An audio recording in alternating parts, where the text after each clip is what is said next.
Recently, I've fallen into this wonderfully gratifying habit of asking people obnoxiously broad questions and just sitting back and seeing what happens. My personal favorite at this moment in time is to find someone who's putting lots of time into something and just ask them why they're doing it. So, Austin, why do you make YouTube videos? Wait, what? Hi there, friends. Welcome back to the channel where we focus on self-improvement, productivity, and where we ask difficult questions to sometimes find profound answers. Most YouTubers, including myself, have fallen into this trap of being obnoxiously vague when it comes to why they do what they're doing. You'll get answers like, it's just who I am.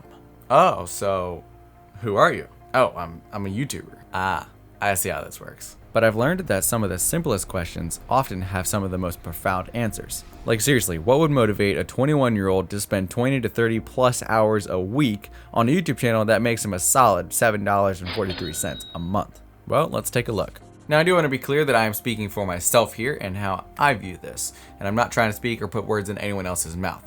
So for me personally, I think of YouTube as a video game. And just like a game, the longer you play the game of YouTube, the better you become at it, the more skills you develop, and the higher you level up. Also, like a video game, it's slow, and the farther you go, the more time it takes to level up. But the important thing is that this game is so much fun to play. Just like hauling mini barns for me is somewhat of a game as well. It's fun and it's challenging, and so far I'm still learning things about it. Fortunately for me, it also gives me money, which is kind of convenient. Now, the thing with the YouTube game is that you never can win on a universal standard, which partly makes it so much fun to play.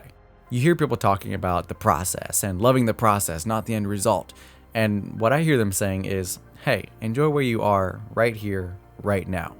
For me personally, I love the chase. And because of that, I don't focus so much on the future that I can't enjoy the present.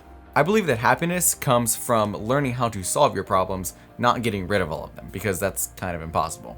And this is partly why YouTube looks like a game to me, because, in a game, it's full of trials and struggles. A video game wouldn't be nearly as much fun if you didn't have, some annoyance and some frustration put into it, because that's part of overcoming the obstacle. We enjoy the struggle, and we love the fight to break through that challenge and get to the next level.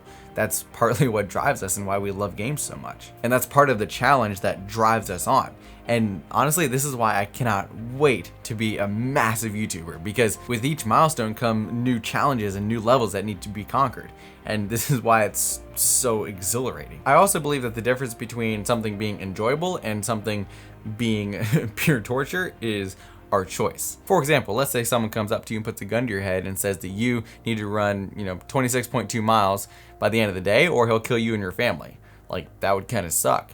But let's back it up and let's change the motivation here. Now, what if you spend a lot of time training and practicing and building yourself for that and buying gear, and then you go run 26.2 miles. But then when you finish and you cross that line, there's such a sense of accomplishment and thrill and enjoyment that comes from that. Either way, you ran a marathon, but the difference was that you had a choice in the matter, and therefore you were in control, and it was so much more enjoyable for you. One aspect of it, you were forced into it, and the other, you chose to do it. We all struggle. So the question is not, what do you want to accomplish in your life?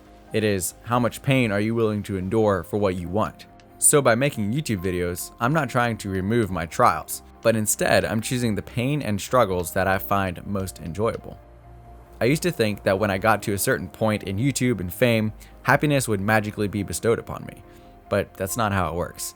Your baseline of happiness continually moves higher and higher with each new accomplishment. Because of that, if I stop moving or I stop playing the game of YouTube, then my happiness will begin to fade. And that's why I'm probably always going to be playing some version of this game. And that's why I'm so excited to be playing this game, because around every corner, there's a new challenge or a new adventure waiting for me. Just the other day, I had an experience like this where I discovered something and I was just so excited about it, because it was something brand new with this platform that I'd never found before. And so being able to explore that and exploit it and try to use it to further my goal is just so much fun. And each video I make, with the thumbnail and the topic and the script and the b-roll, everything is a giant combination of trying to become better and better and make it better and maybe find that combination that people will like, or that the algorithm will push more, or whatever it is.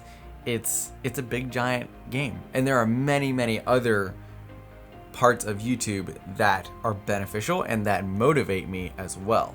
But when I boil it all down, I think this is like the base layer. The majority of this clarification came to me when I was listening to Gary Vee on his podcast, where he was just blasting this poor guy because this guy had no clue why he wanted to pursue his passion. All he had was some fictional arrival point, and Gary's just like, you'll never make it. He's like, you need to love the process and the game and the chase of all of this. And yeah, Gary's objective is to, buy the jets, right? But he says it over and over and over again. That's just a goal that is simply there to inspire the chase. So obviously I'm gonna end this video by asking you the exact same question. Duh. So whatever that thing is that you pour your time into, why do you do it? I can't wait to see you in the comments.